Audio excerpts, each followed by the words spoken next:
এটা কি হচ্ছে স্যার? একটা মেয়ের সঙ্গে ওর অসভ্যতামি করছে আর আপনি দাঁড়িয়ে দাঁড়িয়ে দেখছেন? আরে বাচ্চা ছেলে একটু আরকি মেরেছে, এত রাগার কি আছে? যাও তোমরা গাড়িতে গিয়ে বসো। মধু, তোমরা বাড়ি যাও। খবরদার ওদেরকে বাড়ি পাঠাবেন না। আমি বলছি ওরা অপরাধী, ওদেরকে অ্যারেস্ট করুন। কাকে অ্যারেস্ট করবো না করবো সেটা আমি বুঝবো। তোর কথা মতন চলতে হবে নাকি? এই এদেরকে গাড়িতে তোল। অবশ্যই তুলতে হবে, ওদেরকে অ্যারেস্ট না করলে আমরা গাড়িতে উঠবো না। তুই আমার মুখের উপরে কথা বলছিস? চো গাড়িতে। এই তোর গায়ে হাত দিলি কেন?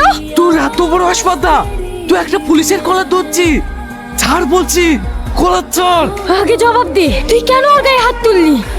এই ভালো ভালো বলছি স্যারের কলার ছেড়ে দে, না হলে তোর এমন হাল করবো না জীবনে সোজা হয়ে দাঁড়াতে পারবি নি। কি হলো, কথা মনে লাগছে না?